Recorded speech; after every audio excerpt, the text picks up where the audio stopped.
In the heart of the Brazilian wilderness lies a prehistoric rock shelter, decorated with thousands of strange paintings.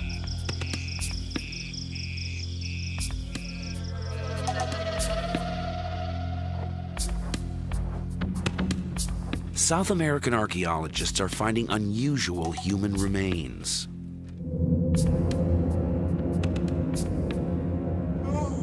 The skulls aren't European, but they aren't American Indian either.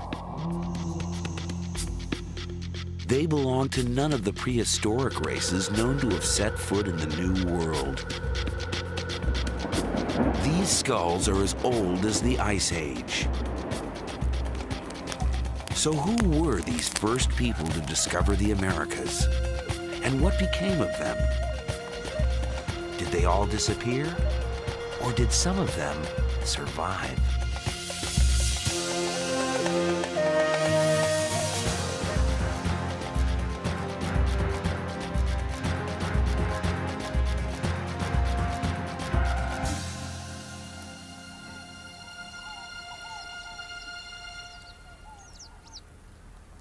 This is Serra da Capivara, a rocky outcrop of cliffs and valleys in a remote corner of northeast Brazil.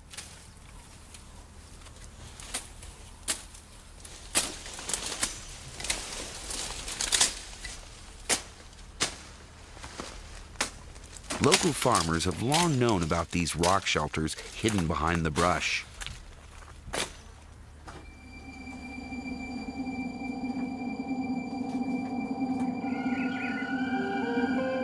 Shelter walls are decorated with scenes from everyday life.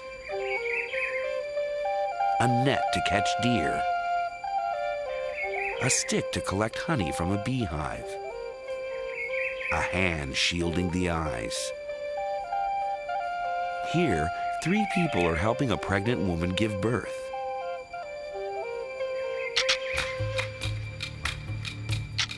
Some of the paintings are harder to interpret.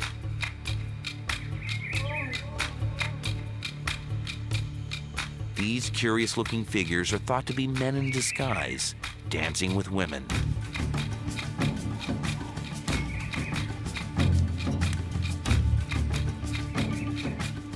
Other images show human figures with decorated bodies. Some wear masks. They hint at some kind of ritual.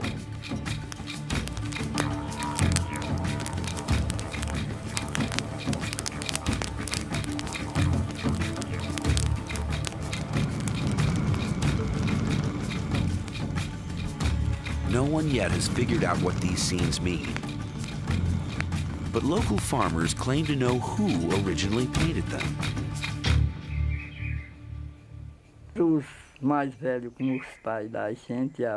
Our elders used to tell us they'd been made by Indians, known locally as the Fierce Ones.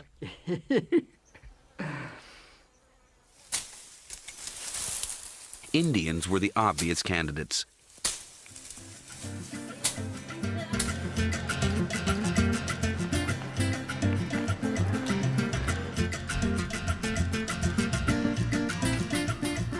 Most of the people who live in northeastern Brazil today are descended from European settlers and African slaves.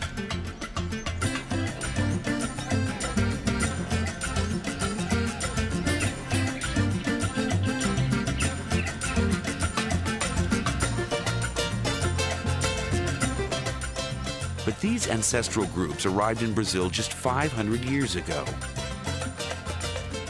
When the Portuguese first discovered Brazil, they found that Indians were already here. And a few of the local villagers are descendants of mixed marriages between Indians, farmers, and slaves.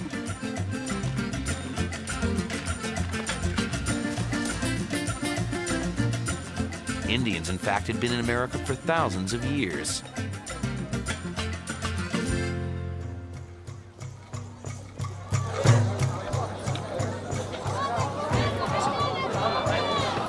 Scientists today can tell precisely when they arrived and from where.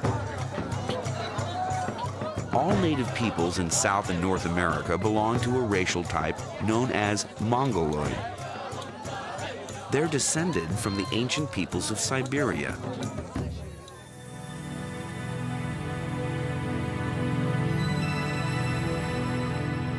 During the Ice Age, 12,000 years ago, there was a land bridge between Siberia and Alaska. Mongoloid peoples were the first to enter the New World, or so experts thought. The Brazilian finds point to a very different story of the discovery of the Americas.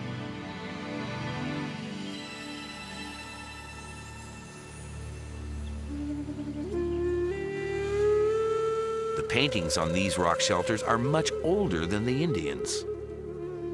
Here, hunters chased giant armadillos, an animal that flourished during the Ice Age, long before the arrival of the Indians.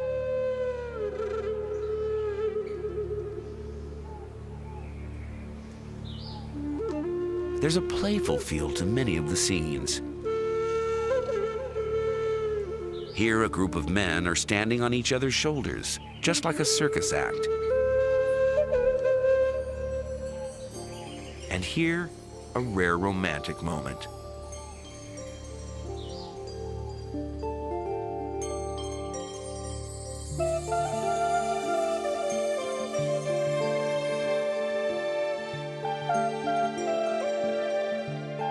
The scenes conjure up a lost world of innocence.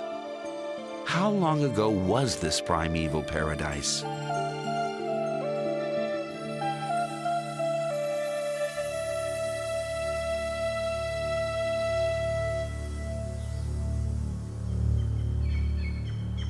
French archaeologists have just finished digging in Pedra Furada, the largest of the rock shelters. Their aim was to go back in time to a period well before the arrival of American Indians.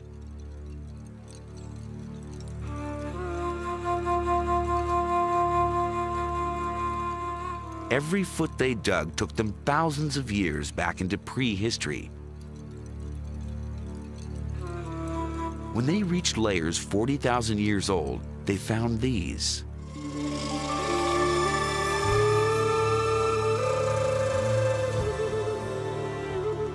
Pieces of quartzite that look remarkably like stone tools. The edges on one side of the stones were flaked off.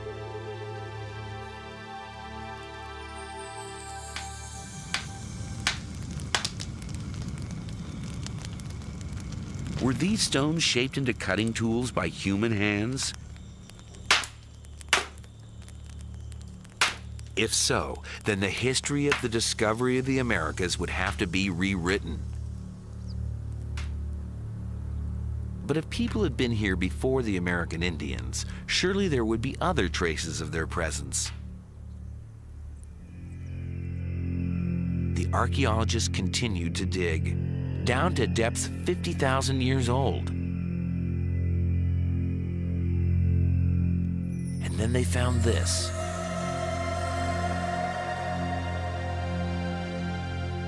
Fragments of animal bone and charcoal.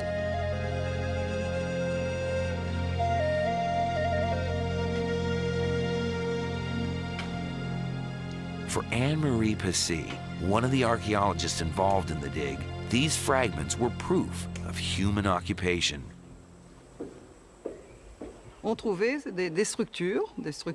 We found structures shaped like hearths. Next to the charcoal, depending on the period, we sometimes found food leftovers of animals they may have eaten.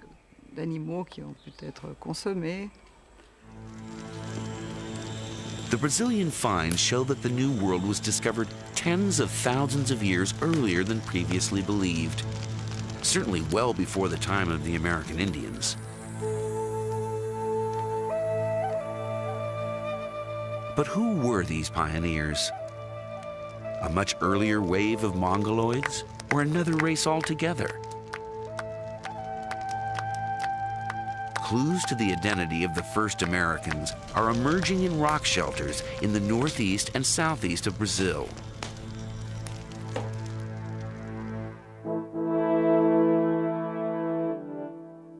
Archaeologists there have recently unearthed human remains.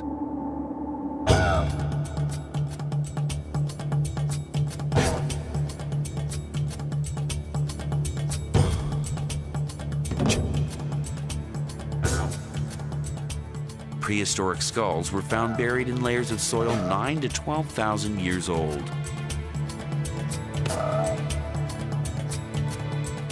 They are the oldest skulls in the Americas.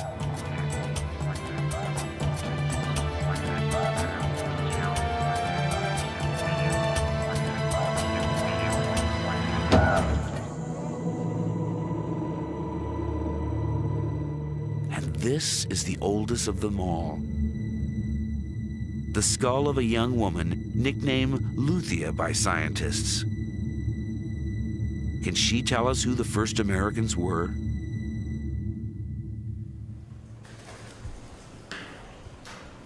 Walter Neves is a physical anthropologist at Sao Paulo University in Brazil. He has been using a standard and reliable archaeological measure, the shape of the skull, to find out what race she belonged to. 91. He fully expected Luthia to be a Mongoloid, an ancestor of the American Indians. 91. But then he fed the measurements into the computer.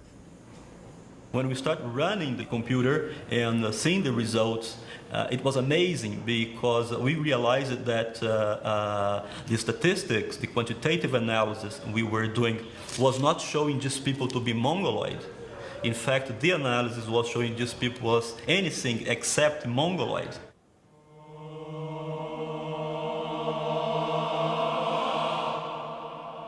So who was Luthia? And where did she come from?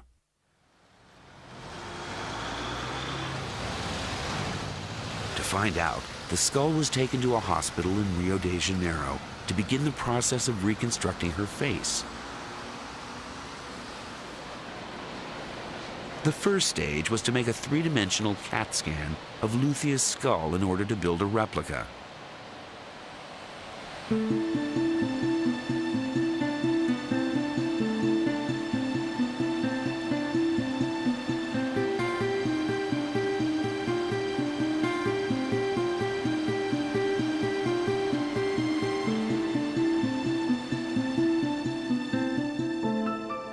The cast was then given to Richard Neve of the University of Manchester in England, one of the world's leading forensic artists, to recreate her features.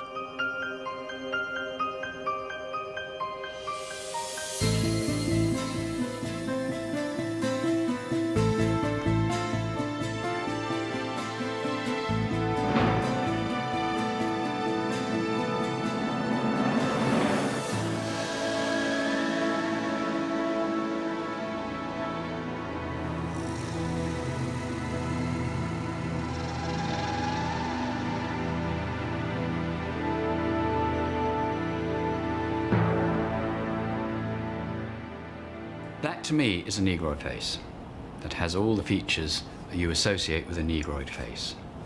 The proportions of the face, it doesn't say anything about it being a Mongoloid. Luthia belongs to a race found historically along the rim of the Indian Ocean, in East Africa, in the islands of South Asia, and in Australia and Melanesia. Was this then the face of a first American? Her reconstruction is confirmed by measurements Walter Neves has taken of all his skulls. The first reaction was not to believe in it. But as the results, repeated so many times, and the result is exactly the same thing. They are very similar to nowadays Aborigines and Africans, and no similarity at all with Mongoloids in Asia or with American Indians. But how could Luthia be African and Australian? According to Walter Neves, there's a very simple explanation. Luthia is a bit of both. The first humans originated in Africa. It's known that around 100,000 years ago, waves of people migrated out of Africa. One such wave went east, and 60,000 years ago, it reached Australia.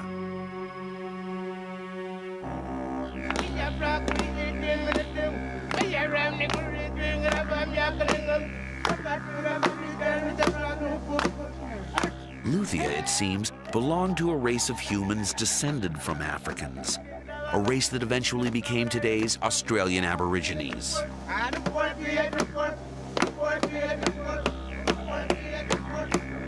But if the first people to enter the New World were the ancestors of present-day Aborigines, how could they possibly have reached the Americas? Australia and Southeast Asia are on the other side of the Pacific Ocean, more than 8,000 miles away from South America.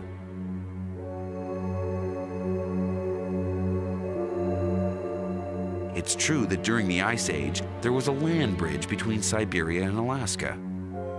In theory, the ancestors of the Aborigines could have migrated north and crossed over into Alaska.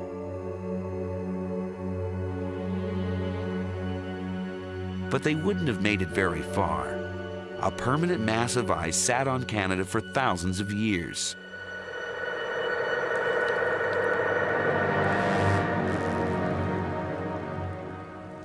That wall of ice would have blocked the way into America to both animals and humans. But could there have been another route to South America?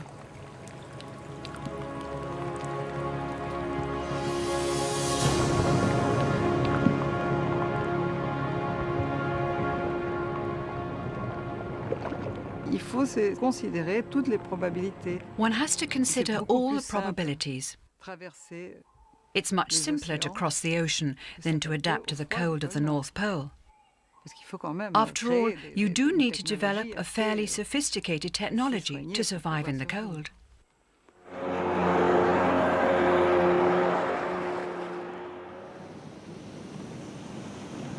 But did the ancestors of the Aborigines have the technology to cross the Pacific?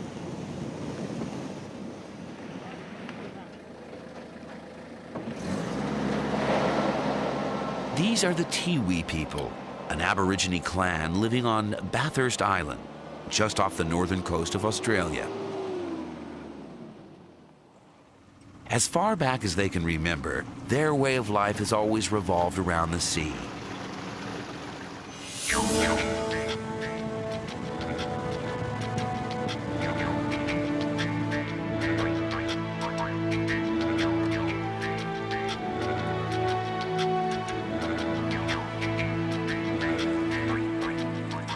And in these shallow tropical waters, the old-fashioned spear is still the best tool to catch crabs. But the Tiwis are very much the exception.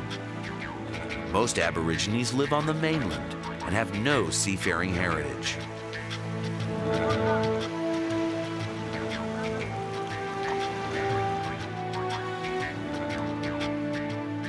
But what about the Aborigines' very earliest ancestors? Might they have been able to navigate?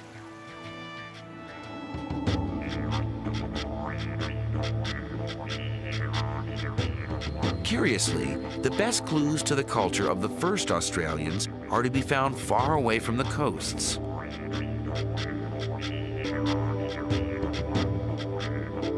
This is the Kimberley, a forbidding rock desert on the northern tip of Western Australia.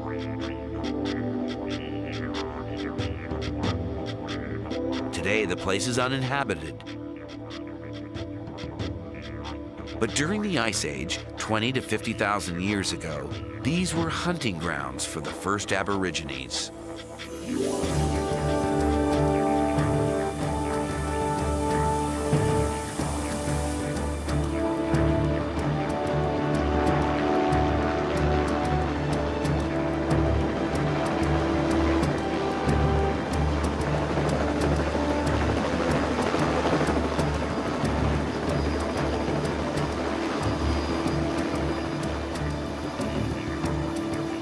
Graham Walsh, an Australian rock art specialist, has devoted his life to finding and recording their earliest traditions.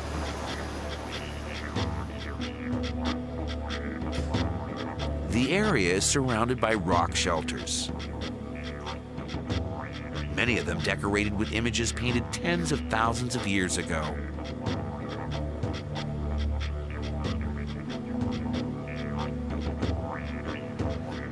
In one rock shelter, Graham Walsh has discovered a painting that is about to rewrite the history of seafaring.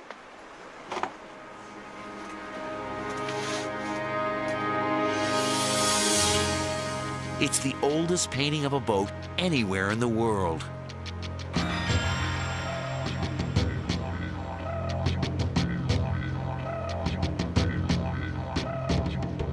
The people in the boat have got very distinctive headdresses on, and they're associated with a type of figures that we call simple northern figures that are found in this area of the North Kimberley here. They're associated with war scenes, battle scenes where they're not using spear throwers, and so we can date that type of figure by the type of technology that they're depicted with. And it's very ancient because the spear throwers, we've dated paintings with spear throwers on as predating 17,000 years. And that's a minimum figure.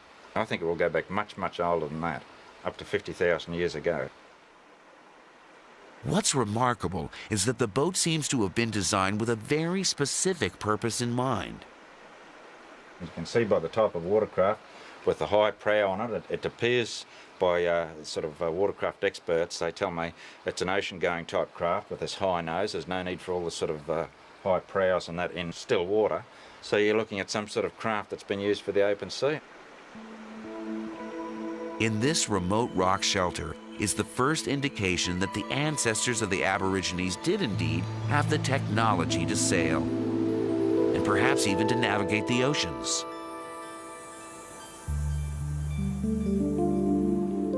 But why would they have wanted to cross the Pacific? The vastness of the ocean was surely a deterrent.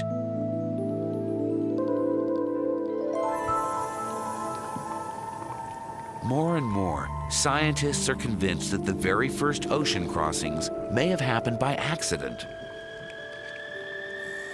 It's not such a far-fetched idea.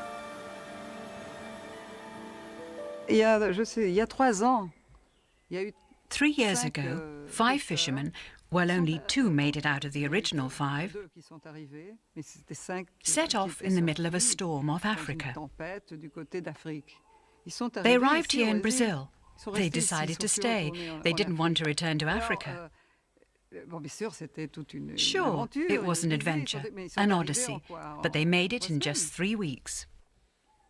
They survived. And if they survived, others could have done so too.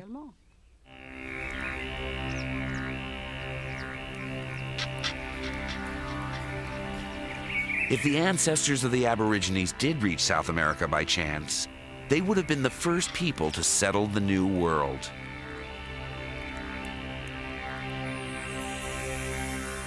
They would have become the American Aborigines.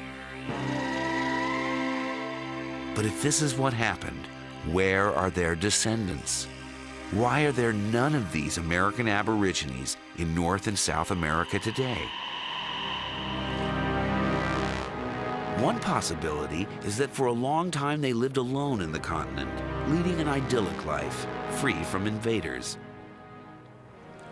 After all, the land route from Asia into North America remained firmly blocked for thousands of years.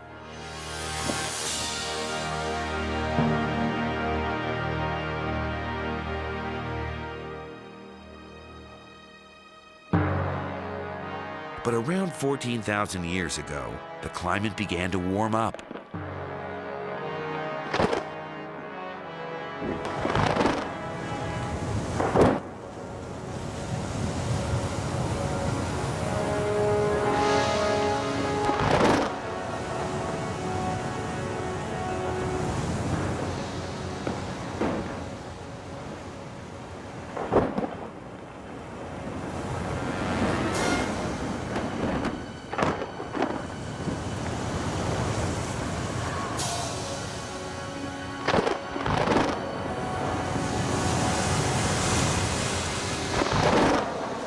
the Ice Age was coming to a dramatic end.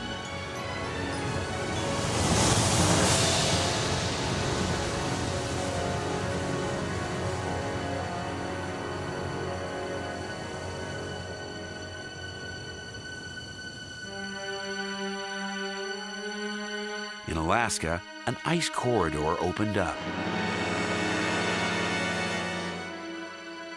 Animals took advantage and crossed through.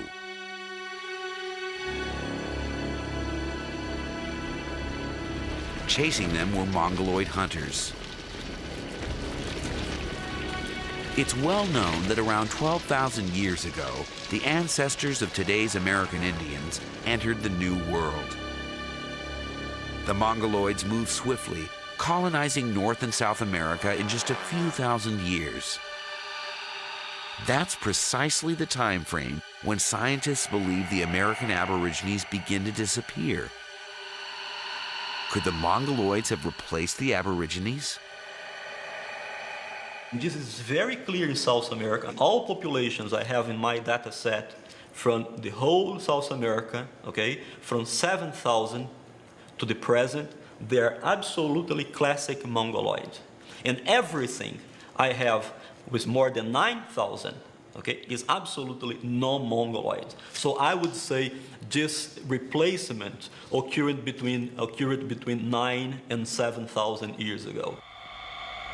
Rock art experts have been studying the Brazilian paintings for clues about how that replacement might have happened. Here may be an explanation for how the American Aborigines became extinct. This scene shows several men in midair. They look as if they're flying.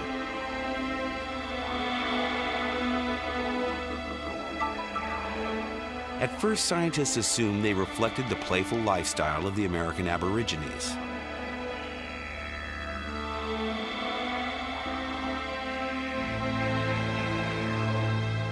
But computers can shed new light. Images can be digitally removed and then reintroduced one at a time.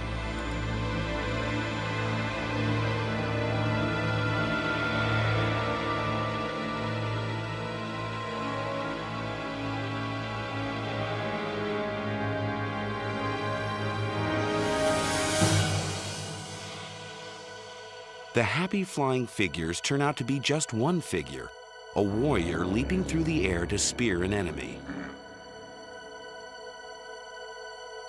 At first, we thought this was a scene of harmony, with various figures flying through the air. Now we no longer see it as a scene of harmony, but as a scene of violence. Suddenly, the meaning of the other enigmatic scenes becomes clear. This is another act of aggression. And this, perhaps, an execution.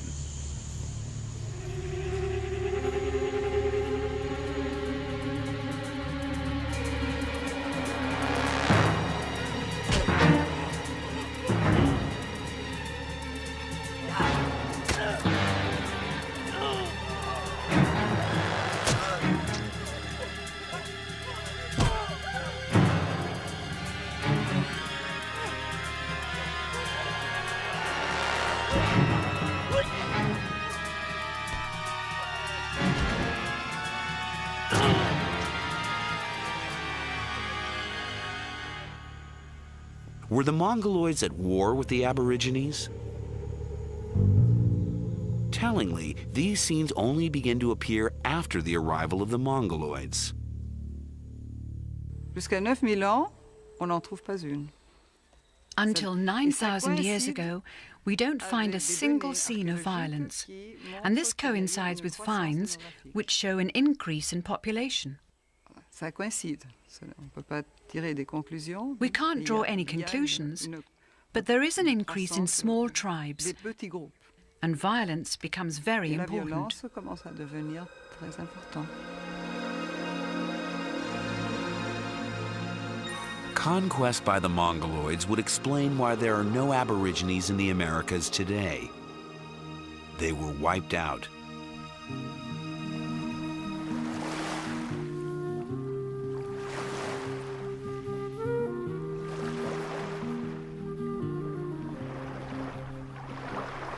But persecuted peoples often avoid extinction, either through intermarriage with the invader or by escaping into the wilderness.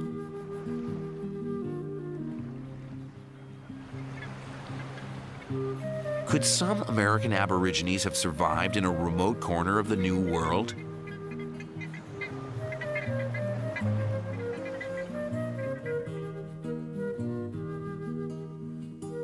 At the southernmost end of the continent lies Tierra del Fuego, a group of islands isolated from the mainland by the Strait of Magellan. The oldest skull found in this part of the world is 9,000 years old. It too was measured by Walter Nevis. 91. This skull also shows a strong similarity with Australians and no similarity at all with nowadays Indians or Mongoloids. Okay, so even in the extreme southern cone of the Americas, okay, was inhabited by these people that has nothing to do with Mongoloids. It seems that some tribes of American Aborigines may have escaped, finding sanctuary here at the far end of South America. So what became of them? Where are their descendants?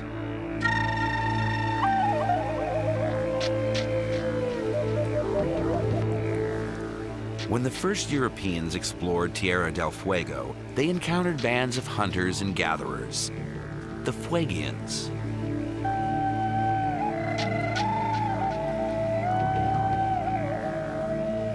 An Italian ethnographer recorded their way of life in the 1930s. It seemed to hark back to a primordial era.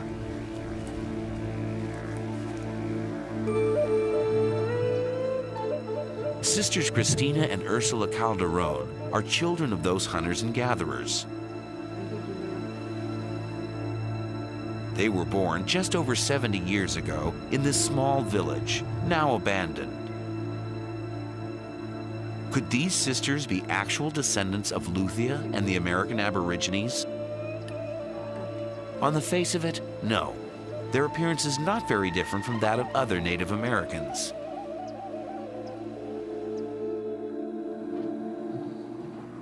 But a more reliable marker of ancestry lies behind the face, the shape of the skull.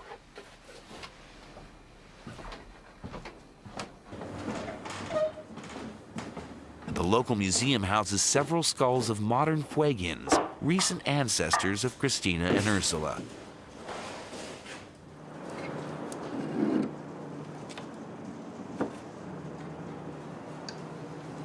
For the first time, scientists have begun to measure these skulls. As expected, they have found some classic Mongoloid traits, such as flat faces. But they also found unusual features, pronounced ridges over the eyes, a distinctly non-Mongoloid characteristic.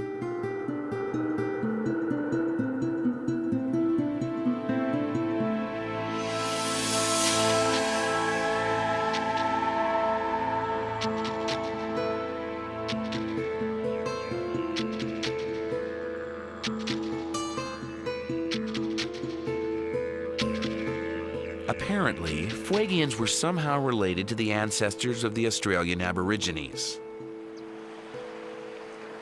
We think that Fuegians is the nowadays Fuegians or the historic Fuegians are the result of interbreeding between the non-Mongoloids and the Mongoloids. It seems that some American Aborigines may have avoided extinction by intermarrying with the Mongoloids 7,000 to 9,000 years ago, and then retreating to Tierra del Fuego, where they lived in isolation until the 20th century.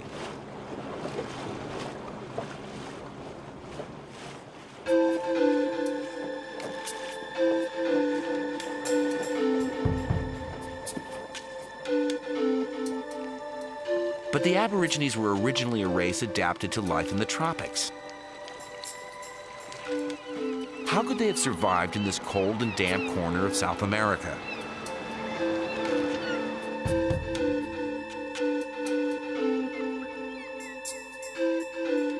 Argentine archaeologists have pitched their tents on the shores of lakes and inlets in search of clues.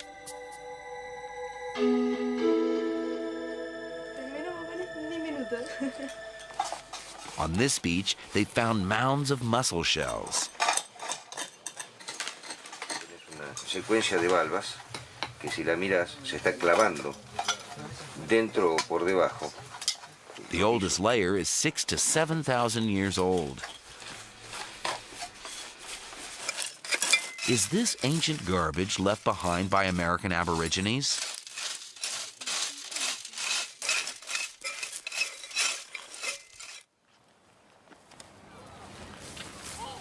Mounds of shells have been found all over the beach. The mounds are overgrown with grass, but they have a distinctive shape. Each one is built up around a hollow. According to Ernesto Piana, the excavation leader, they're evidence that this sheltered beach was the site of a very ancient settlement. This kind of round structures, you may see many in this archaeological site in Miwaya, are actually the base of their huts. This was done because people just put some poles around, making a dome, or some like a cone, and living, throwing the debris, the refuse outside of these round things.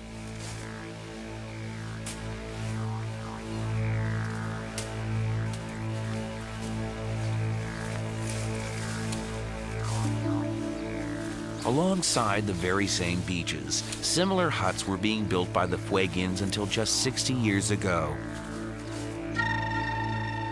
These huts sheltered the American Aborigines through thousands of winters of wind, rain, and snow. Some tribes wore hides of guanaco, a type of llama, to keep the cold out. But others wandered around virtually naked. How did they cope with the cold?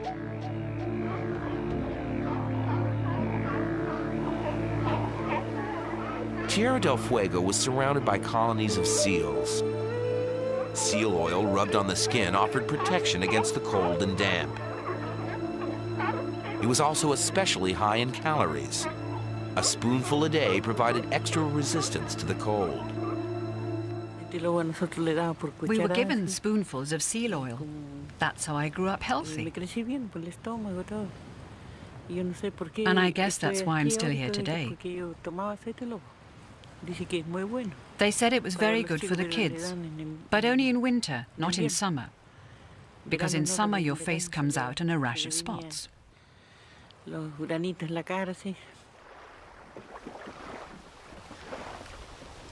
The Fuegians also kept fires lit indefinitely, even when they were on the move. They lit their fires in the canoe.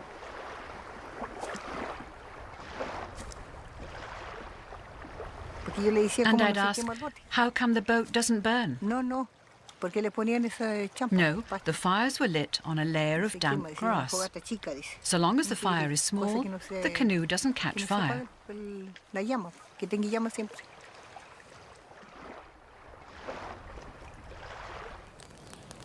Isolated from the rest of the continent, the descendants of the American Aborigines preserved their way of life for thousands of years.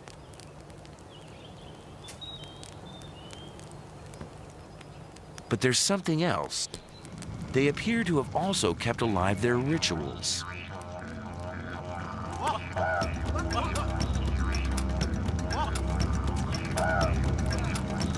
The 1930s expeditions recorded secret initiation ceremonies.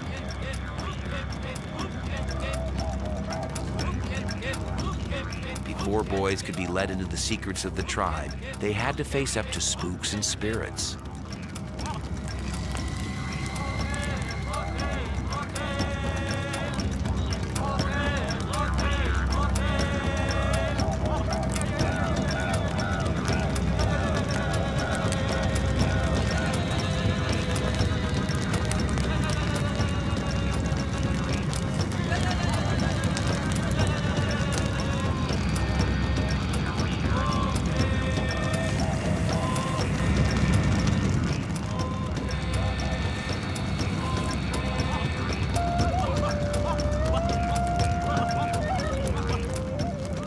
According to the ethnographic reports, boys and women believed the ghosts were real.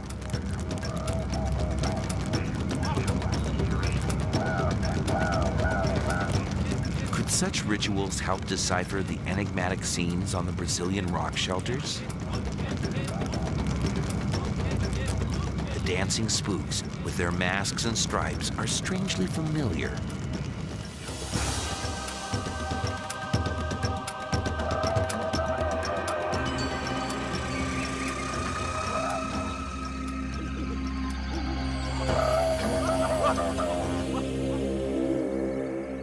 Tribal wisdom taught to the Fuegian initiates was secret.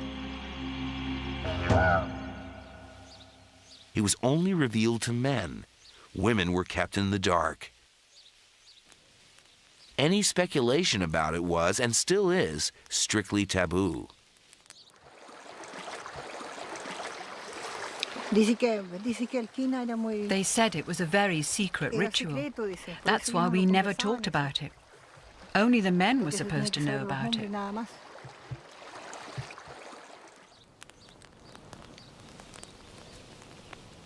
What was so secret that it had to be kept from the women? Some of the chiefs, according to ethnographers, explain that there was a time in a very distant past when women ruled society. So the women must never know, lest the men lose their grip on power. Perhaps the story was brought into the New World by the American Aborigines, because similar legends have been recorded amongst Aborigine tribes in Australia.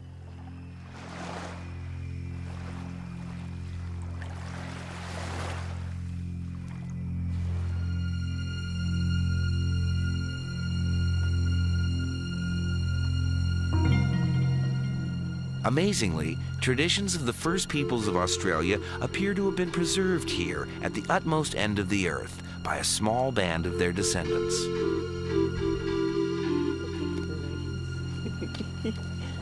But after surviving 50,000 years, the memory of those traditions is now at risk of being lost forever.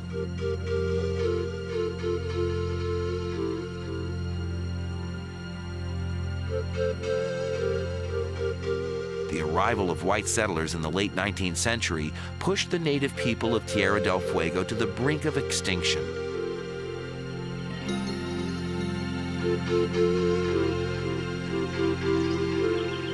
The guanaco was one of the main sources of food. But when European settlers arrived, they saw a land ideally suited for something else.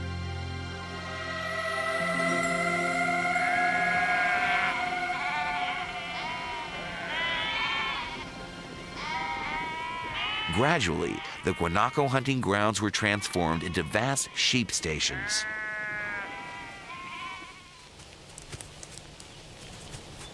It seems that the Fuegians thought they could simply switch to hunting sheep. It was a tragic mistake. European landlords thought nothing of killing poachers in cold blood.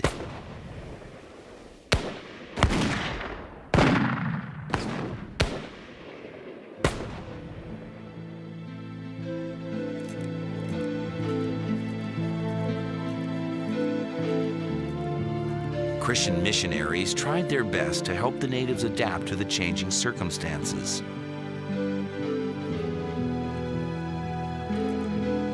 Women and children were brought to the missions to be clothed and educated. But this only made matters worse, as the Fuegians came into contact with European diseases for the first time.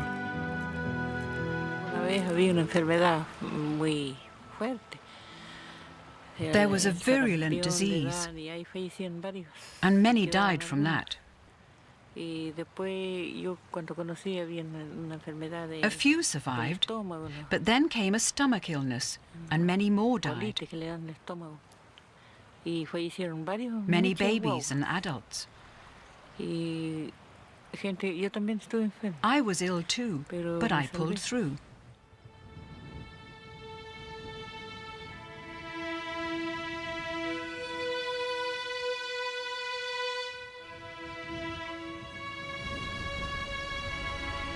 The deaths eventually decimated the villages.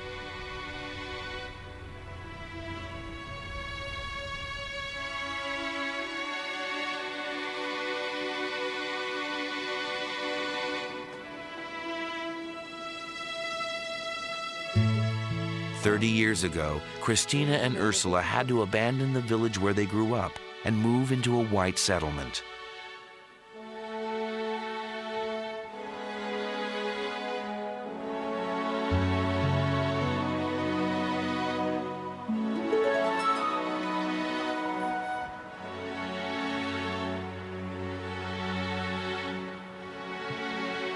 They return occasionally to visit the graves of their family. Christina and Ursula are now the last surviving link to the culture of the pioneering Aborigines who first discovered the Americas. For they are two of only a few full-blooded Fuegians left alive. Their children are the offspring of mixed marriages.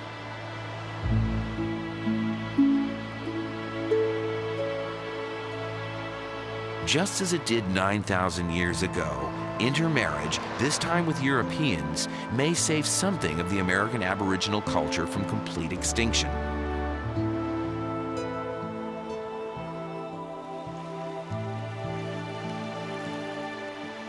The Fuegians' ancestors had set off from the other side of the world. Their arrival in Tierra del Fuego was the culmination of an epic journey across ocean and continent. They were the first to discover the Americas.